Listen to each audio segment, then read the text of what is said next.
Friends, today I want to highlight a very simple topic, and that is empowerment of women and role played by Babasaheb Ambedkar. Let me begin by defining what do I mean by empowerment, and in the light of that, we will evaluate Babasaheb Ambedkar's contribution to the empowerment of Indian women. If you take a very general definition, empowerment can be considered as an act of granting power, an act of granting rights and duties to a collectivity, to a group, or to an individual. Second, uh, empowerment is also a process, and this process is obtaining basic opportunities for the marginalized sections. For the marginalized section, you obtain certain opportunities. So, empowerment has a different definition, and that is process. The third thing is that empowerment can be for a group, and empowerment can also be for an individual. So, it is basically giving power and a status to people in particular situation. Now, in the light of this, empowerment as an act, empowerment as a process, and empowerment as a group process, which tries to give status and power to the marginalized section in a particular situation. In the light of the above definition of empowerment, we can see how Babasaheb Ambedkar has tried to give or to create a condition in which Babasaheb Ambedkar tried to uh, make arrangement for equal rights and equal status for Indian women to lead a dignified life.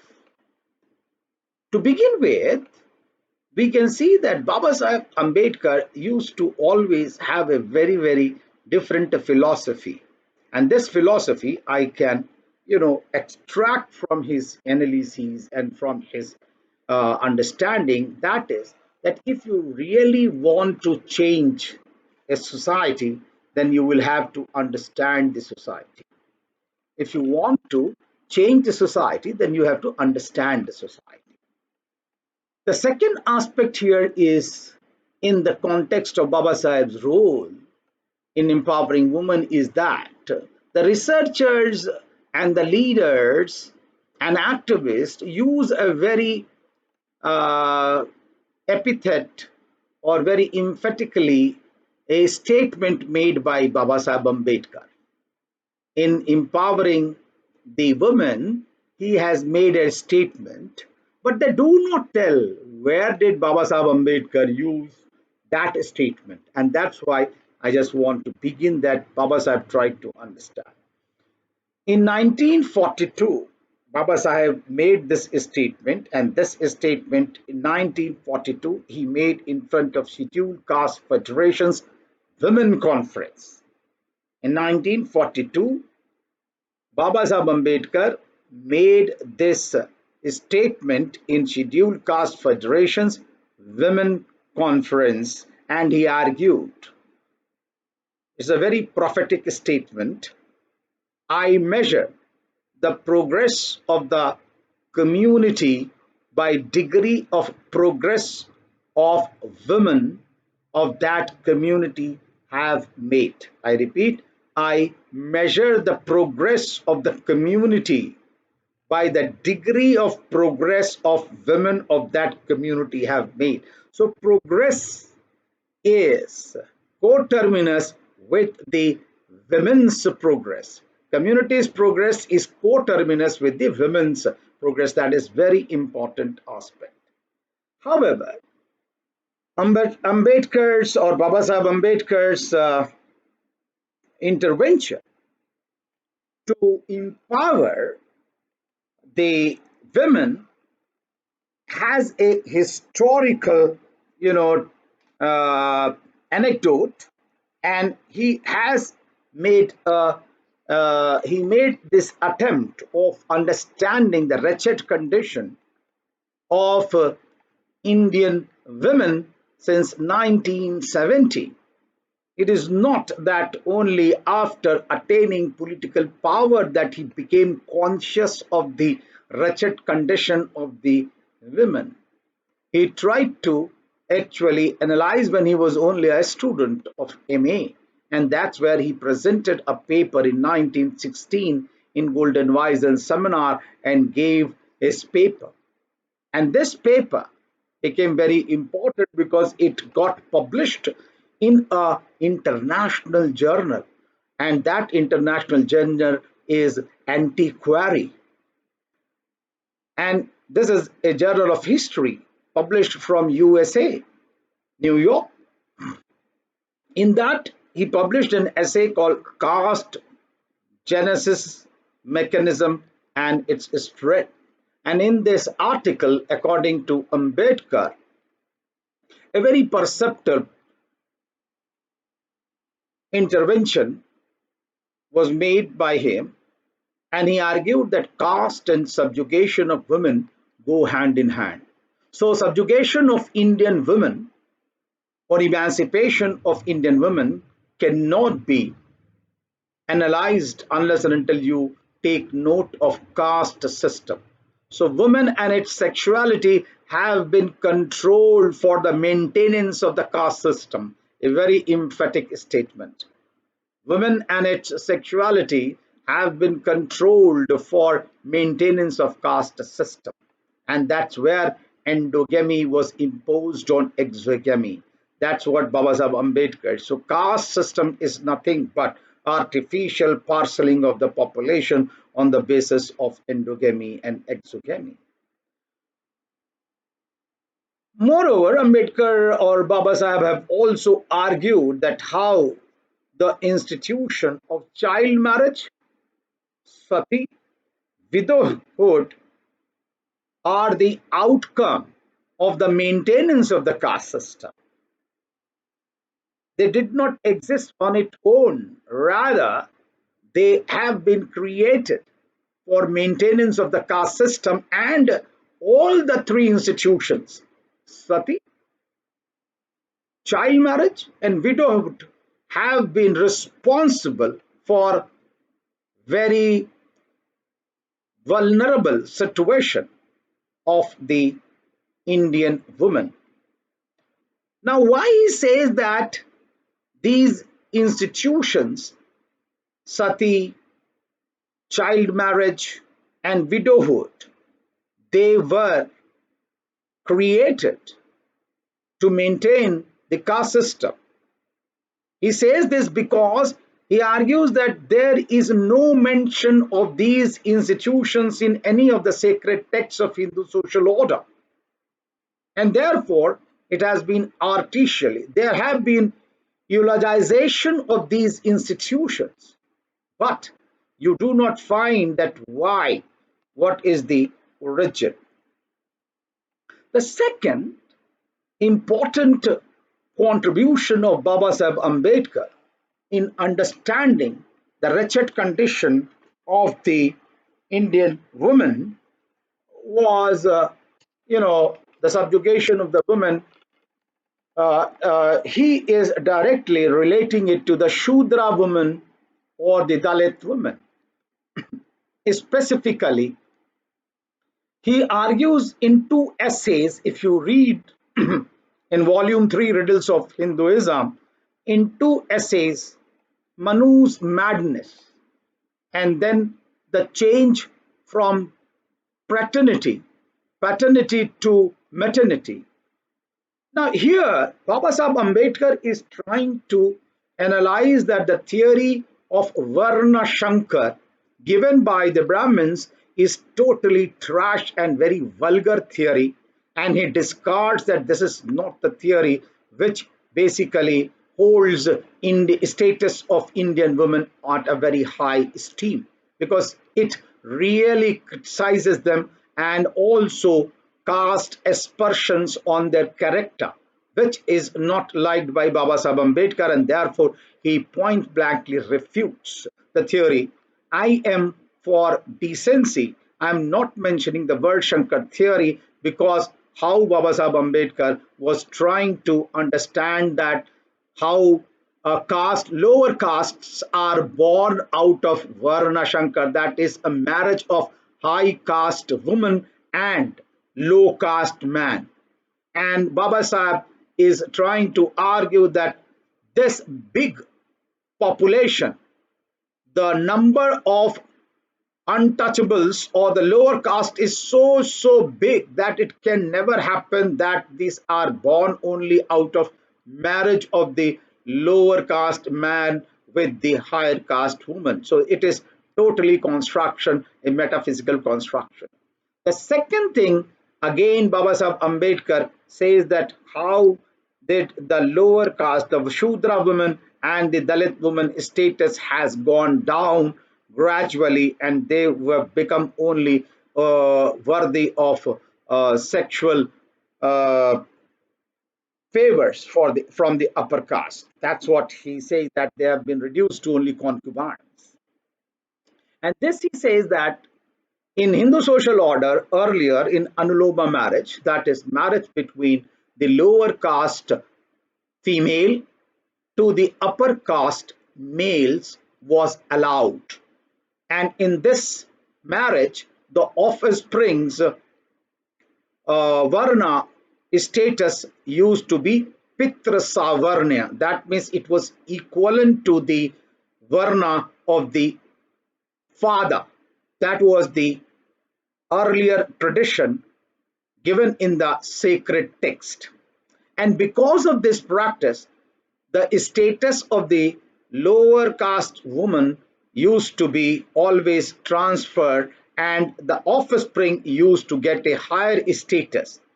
In this way, in the Hindu social order, there was a clear exchange of lower strata women going and lower strata offspring going to the upper strata. So there was a total osmosis between lower and upper caste. But after Manu after a while, Manu changed the whole social order, and instead of Pitra Savarna, that means the Varna of the offspring will be equated with the Varna of the father. He changed and he said that no, Varna of the offspring of the Anuloma marriages of the upper caste male and the lower caste female, the Varna will be associated only with the mother.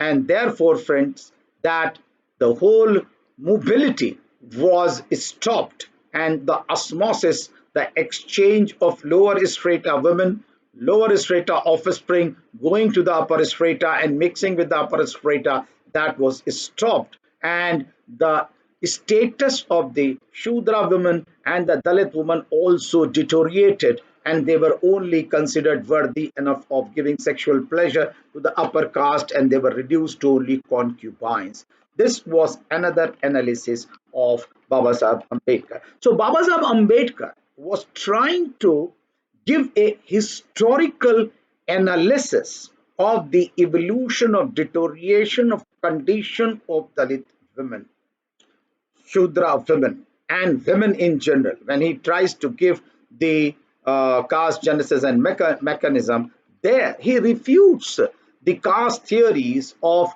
Senard, Nesfield, and Western scholars who were given the theory of caste. Rather, he tried to look the theory of his own, that was basically endogamy, which was his own original contribution in the development of the caste. So He was trying to give a historical, evolutionary perspective of the deterioration of condition of the woman.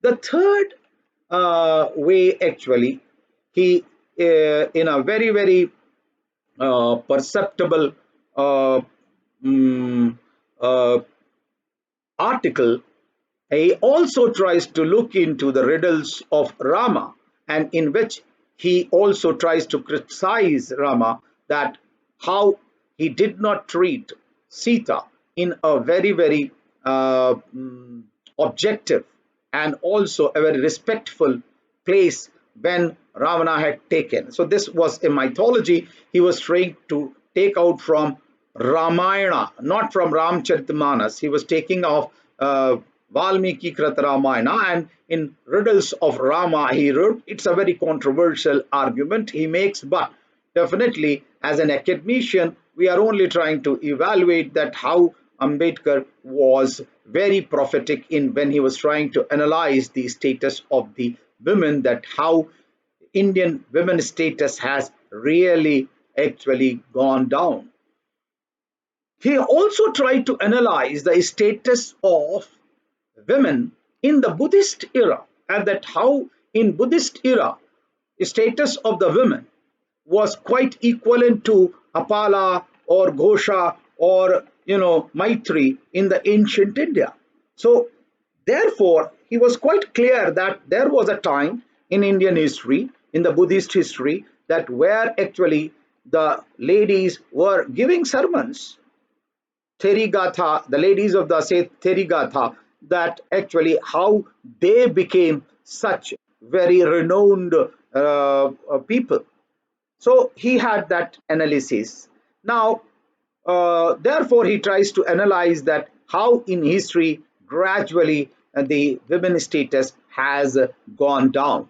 The third space in which Babasaheb tried to analyze the status of the women was the sex workers. The sex workers of Kamatipur in Mumbai. There he had gone and he tried to explain them that look, what the job they are doing is not a dignified job. For this, actually, the radical leftists have tried to criticize him also, that Babasaheb Ambedkar was taking their agency for not understanding the reality of their status and not giving them, agency to decide their future. But that is a very shallow reading of it, because Babasaheb Ambedkar uses the term also that they should not be tied down by the conditions and should leave the job as early as possible and teach their wards, and that's where actually education becomes the fulcrum around which the emancipation of the family will take place. That is the third space in which Baba Sahib tried to evaluate the status of the woman. And the fourth space in which Baba Sahib also tried to evaluate the status of the women, and that is laborers. Laborers in the mines, laborers in the factory, and of course, laborer in general. So women were also laborer and contributing in their labor. Baba Sahib was very, very perceptible in that. And he tried to say this, that how exploitation of women is taking place at the time of pregnancy. When they are pregnant, no leave is given to them. He is also was aware that how women are being actually forced to go work as laborer in the mines, coal mines, which is very, very hazard. And if they are pregnant and if they have pregnancy, even then they are forced to go to uh, under the mines, to and that too in coal mines, which was even a health hazard. Also in the factories they were not giving equal pay. Now this was a very, very important, say, four these are five very important spaces in which Babasaheb Ambedkar has tried to understand the status of Indian women. When in general, that is caste, genesis, mechanism, and with sati, child marriage, widowhood, That is one. Second, he's also tried to say that how, in mythology, Indian women was not treated very equally, and that's why the relationship between Rama and Sita he tries to highlight. The third, he has also tried to highlight the Manu's madness, and that is one Shankar theory. And also, he has also tried to look about the change of uh, Pitra Savarnya status of the offsprings of the lower strata women and higher caste male to Matra Savarnya, and that's where how the deterioration of Shudra women as well as the Dalit women has taken place. The third was the space where the sex workers were there. And also, I think you can take into Devdasis that how he criticized the institutions of Devdasis and made laws for that also. And the last is the workers. So these are the five spaces in which Babasaheb Ambedkar has tried to analyze. So having given you the way Babasaheb has tried to understand the subjugation or subjugated condition of the Indian woman, the lower strata which they were assigned in general, and Shudra and Dalit women, the sex workers, the mine workers. Now let us see that how Babasaheb Ambedkar has gave the emancipatory agenda and the policy which he took up. The first, of course, was, he tried to talk about the protest movements, and he tried to include Dalit women within the social protests, starting from Chadaur tank movement to the Kalaram temple movement to his political organization, and gave self representation to the women. So, self representation becomes in the movement, in the social movement, in the political movement, as a part of emancipation as well as empowerment of the women. The second, he started bringing out institutional changes through legislation so that women have at least equal status and get equality. For instance, he started the practice of equal pay irrespective of sex. Second, he also tried to talk about maternity benefit, and that to Maternity Benefit Act in 1941. And it's not only that he gave this, but he gave a rationale, a full blown rationale, which can be definitely looked into, that why did he actually is trying to give this Maternity Benefit Act, because the women are contributing the next generations to the nation. So nation becomes a very important criteria.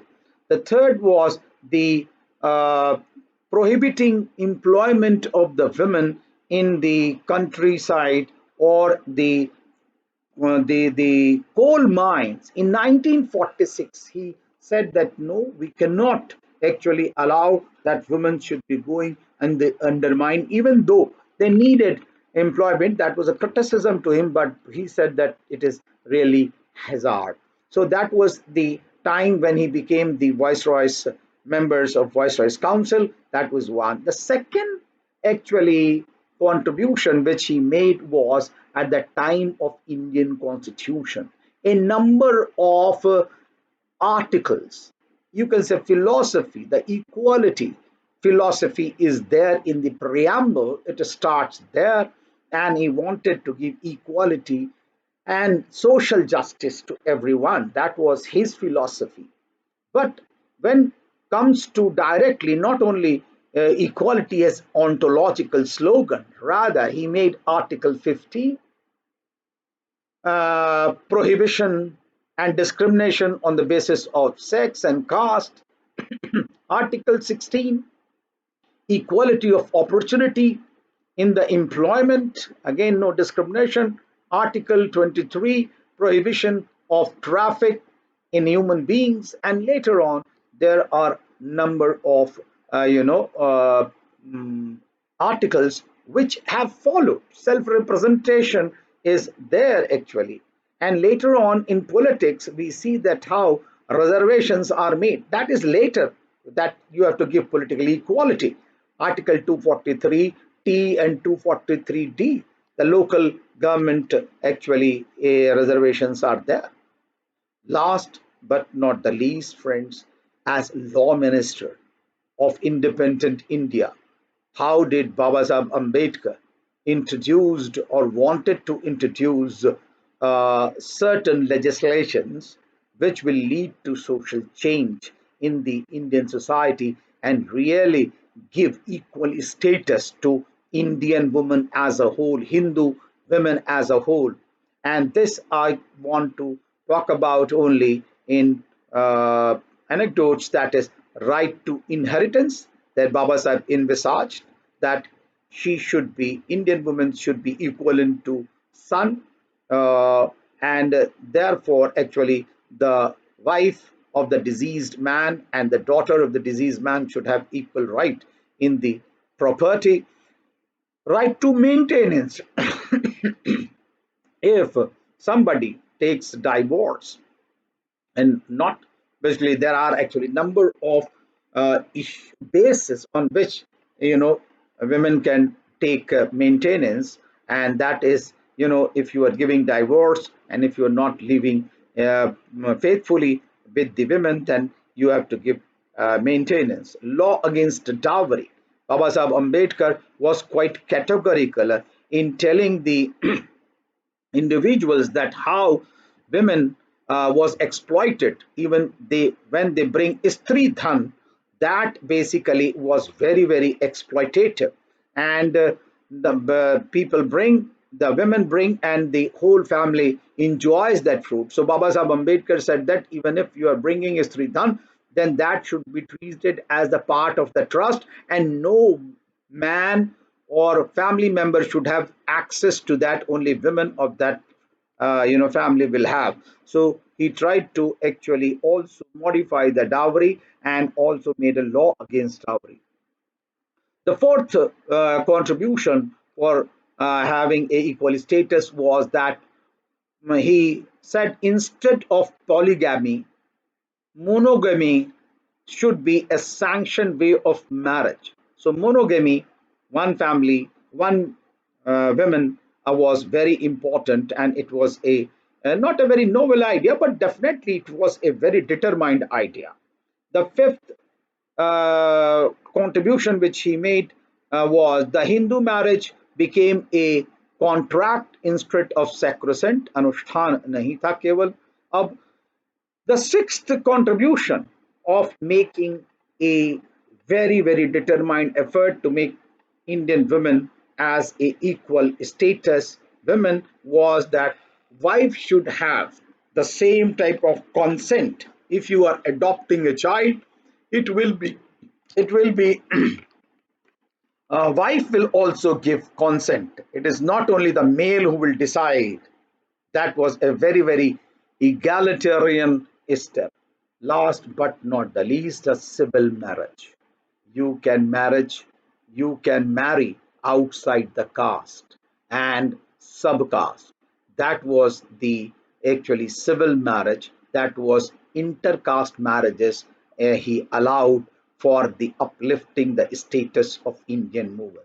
Hence, we can see that Baba Sahib Ambedkar was committed to the cause of Indian women or Hindu women in general.